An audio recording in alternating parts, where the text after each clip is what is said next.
प्रारंभिक कथन क्या, कब, कहाँ और कैसे। यह चैप्टर शुरू होता है रसीदा के सवाल से। रसीदा बैठी अखबार पढ़ रही थी। अचानक उसकी निगाह एक सुर्खी पर पड़ी। 100 साल पहले। वह सोचने लगी कि यह कोई कैसे जान सकता है कि इतने वर्षों पहले क्या हुआ था। कैसे पता लगाएं। यह जानने के लिए कि कल क्या हुआ था, तुम रेडियो सुन सकते हो, टेलीविज़न देख सकते हो या फिर अखबार पढ़ सकते हो। अब पिछले वर्ष क्या हुआ था यह जानने के लिए तुम किसी ऐसे व्यक्ति से बात कर सकते हो जिसे उस समय की स्मृति हो, याद हो, लेकिन बहुत साल पहले क्या हुआ था यह कैसे जान सकते हैं। अब आते हैं कि अतीत के बारे में हम क्या क्या जान सकते हैं। तो अतीत के बारे में हम लोग बहुत कुछ जान सकते हैं, जैसे कि लोग क्या खाया करते थे, किस तरह के कपड़े पहना करते थे, किस तरह के घरों में रहा करते थे। हम आखेटकों के जीवन के बारे में जान सकते हैं, शिकारियों के बारे में, कृषकों के बारे में जान सकते हैं, पशुपालकों के बारे में जान सकते हैं, शासकों के बारे में, व्यापारियों, पुरोहितों, शिल्पकारों, कारीगर, संगीतकारों, फिर वैज्ञानिकों के जीवन के बारे में जानकारी हासिल कर सकते हैं। यही नहीं, हम यह भी पता कर सकते हैं कि उस समय बच्चे कौन से खेल खेला करते थे, कौन सी कहानियाँ सुना करते थे, और साथ ही यह भी जान सकते हैं कि वह कौन सी नाटक जो है वो देखा करते थे या फिर कौन से गीत गाया करते थे। अब जानें कि लोग कहाँ रहते थे। तो पुस्तक में दिए गए कई मानचित्र हैं जिसको हम आखिरी में देखेंगे। तो सबसे पहला काम जो है वो है कि मानचित्र एक को खोजना। मानचित्र एक में क्या दिया हुआ है कि एक नर्मदा नदी है और उस नर्मदा नदी का पता लगाना है। कई लाख वर्ष पहले इस नर्मदा नदी के तट पर यहाँ रहने वाले आरंभिक लोगों में से कुछ कुशल संग्राहक थे और आसपास के जंगलों की विशाल संपदा से परिचित थे। वे अपने भोजन के लिए जड़ों, फलों तथा जंगल के अन्य उत्पादों का यहीं से संग्रह किया करते थे। वे जानवरों का आखेट शिकार भी करते थे।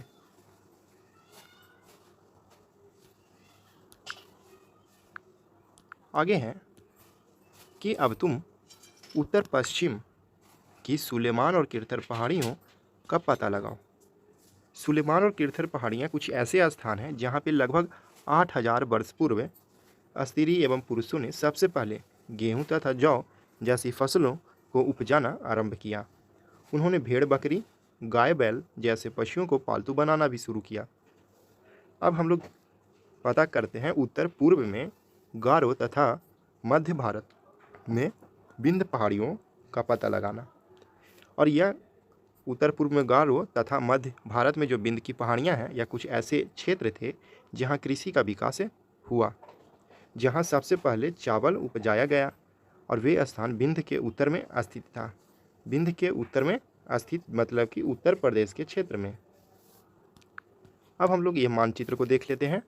इस मानचित्र में सबसे पहले हमें खोजना था नर्मदा नदी। तो आप यहाँ पे देखेंगे तो ये रही नर्मदा नदी। ठीक, तो नर्मदा नदी के पास क्या था, संग्राहक लोग रहा करते थे। ठीक है, दूसरी बात ये विंध्य की पहाड़ियाँ यहाँ पे है और गारो की पहाड़ियाँ यहाँ पे है। विंध्य की पहाड़ी और गारो की पहाड़ी से क्या मिला, तो यहाँ सबसे पहले जो है कृषि का विकास हुआ। ठीक है, अब हमें पता करना था सुलेमान और किरथर की पहाड़ियाँ। तो सुलेमान किरथर की पहाड़ी ये रहा। यहाँ से सबसे पहले 8000 वर्ष पहले लोगों के रहने का साथ साथ वहाँ सबसे पहले जौ तथा गेहूं की फसल का उपजाना कहाँ से पता चलता है, किरथर सुलेमान पहाड़ी से। आई होप ये अच्छा आपको समझ आया होगा। इसके बाद हम लोग देखें गंगा नदी। तो गंगा नदी ये रहा और यह जो क्षेत्र है ये सारा गंगा नदी का क्षेत्र है। अब हम लोग चलते हैं आगे।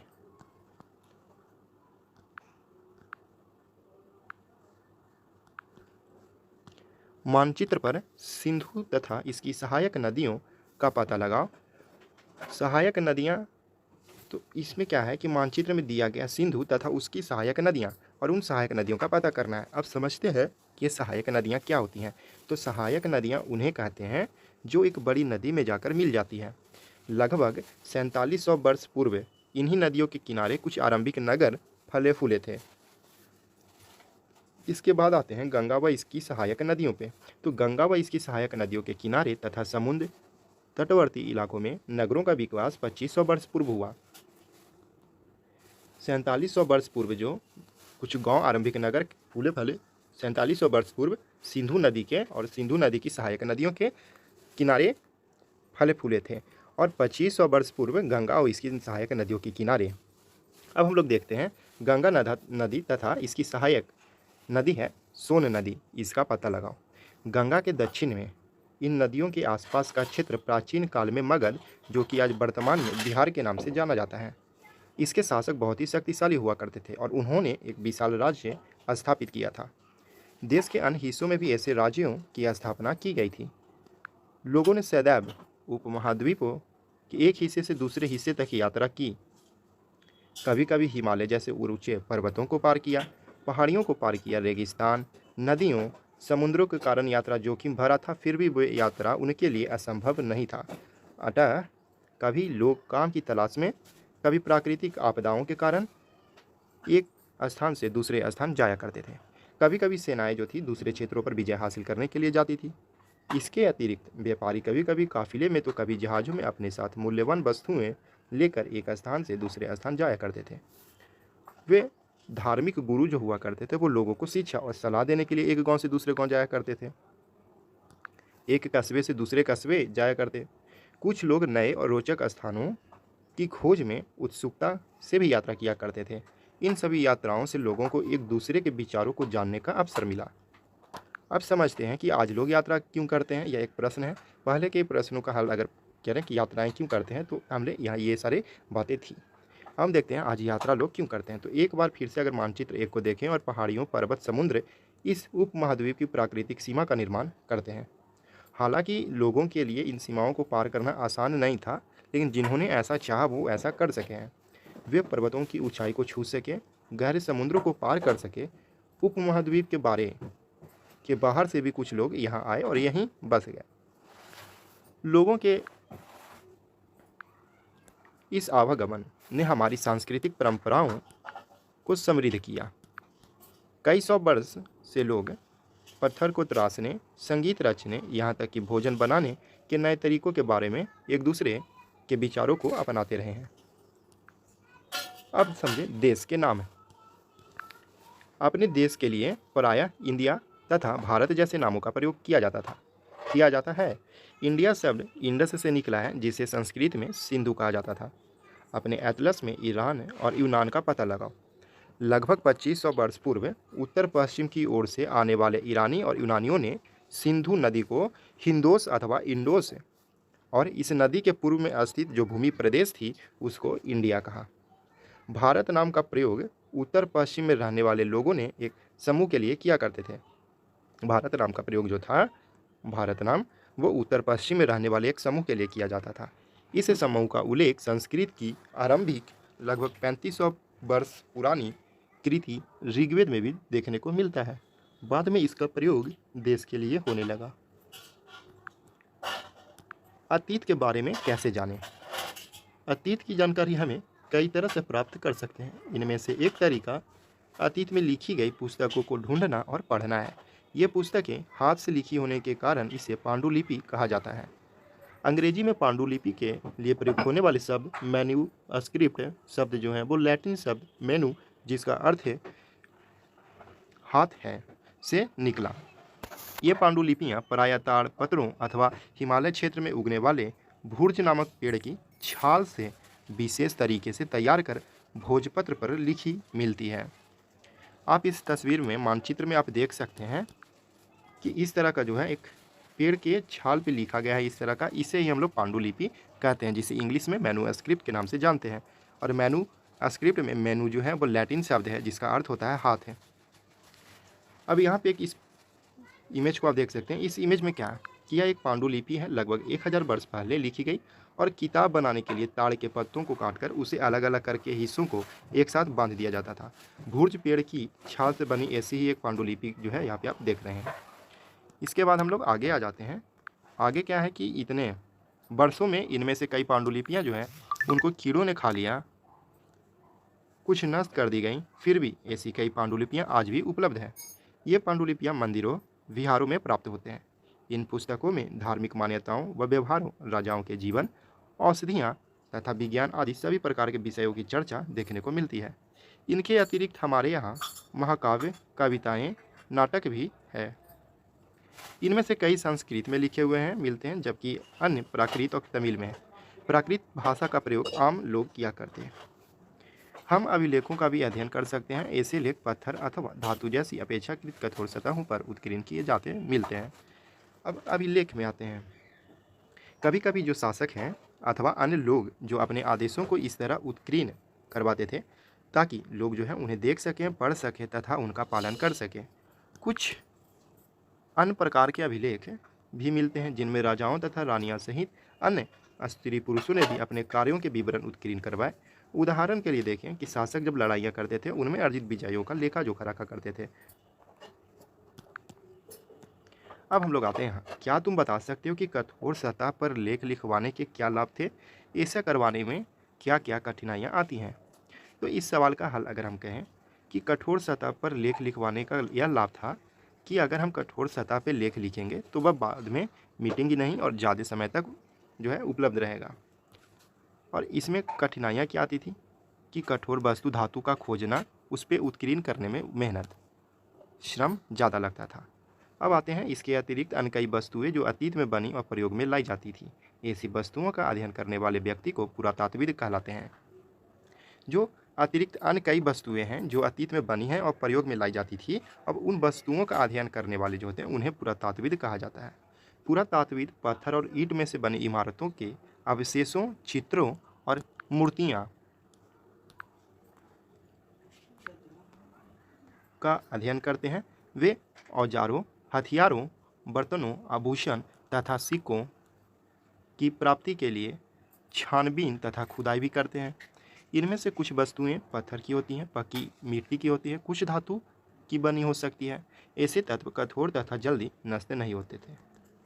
पुरातात्विक जानवरों, चिड़ियों तथा मछलियों की हड्डियों को ढूंढना, इससे उन्हें यह जानने में मदद मिलती है कि अतीत में लोग क्या खाते थे। वनस्पतियों के अवशेष बहुत मुश्किल से मिलते हैं। यह अन्न के दाने अथवा लकड़ी के टुकड़े जल जाने के बाद वे जले हुए रूप में बच जाते हैं। अब देखते हैं कि क्या पुरातात्विदों को बहुधा कपड़ों के अवशेष मिलते होंगे। तो पांडुलिपियों, अभिलेख, पुरातत्व से ज्ञात जानकारियों के लिए इतिहासकार प्रायः स्रोत शब्द का प्रयोग करते हैं। स्रोत को बोलते हैं सोर्स। और इतिहासकार उन्हें कहते हैं कि जो अतीत का अध्ययन करते हैं। इतिहास किसे कहते हैं? जो अतीत का अध्ययन करते हैं। स्रोत के प्राप्त होते ही अतीत के बारे में पढ़ना बहुत रोचक हो जाता है, क्योंकि इन स्रोतों की सहायता से हम धीरे धीरे अतीत का पुनर्निर्माण करते हैं। और अतः इतिहासकार तथा पुरातात्विद उन जासूसों की तरह हैं जो इन सभी स्रोतों का प्रयोग करके सुराग के रूप में कर अतीत को जानने का प्रयास करते हैं।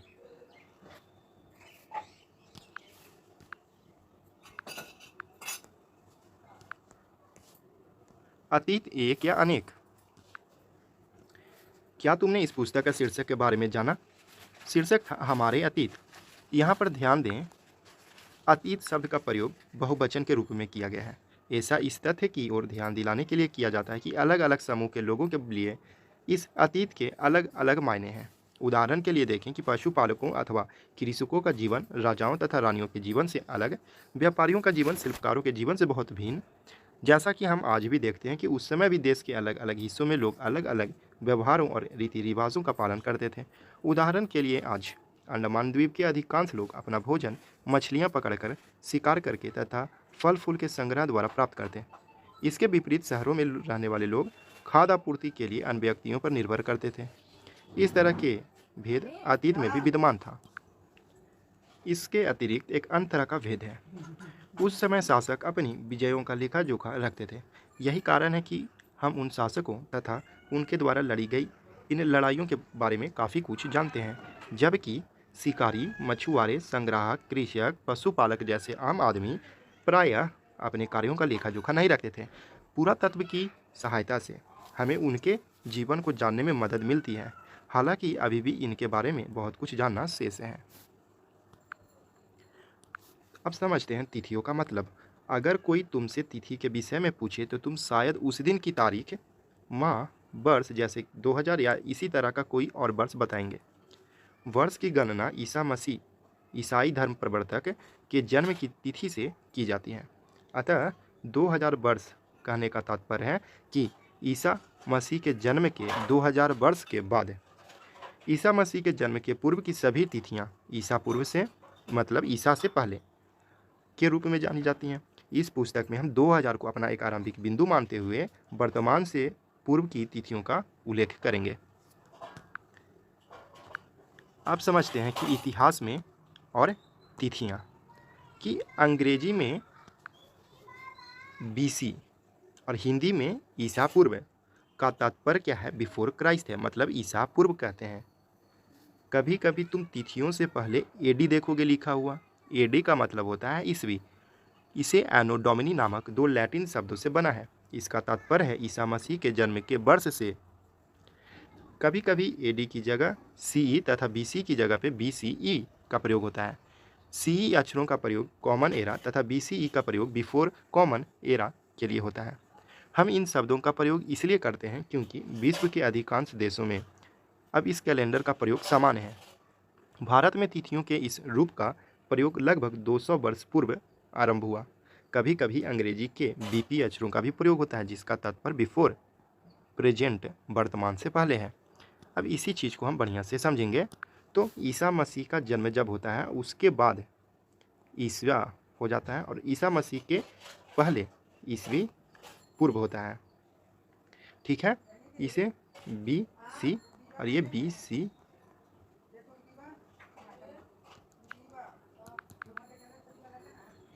और इसे ए डी। ठीक है, ईसा मसीह से पहले ईसा पूर्व और ईसा मसीह के बाद ईसवी। आई होप ये चीज़ आपको क्लियर हुआ होगा। जीरो से बढ़ता हुआ और जीरो के तरफ आता हुआ। ठीक है, तो इसी के साथ चैप्टर 1 एनसीईआरटी क्लास 6 का खत्म हो एनसीईआरटी क्लास 6 चैप्टर 1 खत्म हो चुका है। हम लोग शुरू करेंगे एनसीईआरटी क्लास 6 का चैप्टर 2। तो फिर मिलेंगे हम लोग अगले वीडियो के। तब तक के लिए जय हिंद, जय भारत।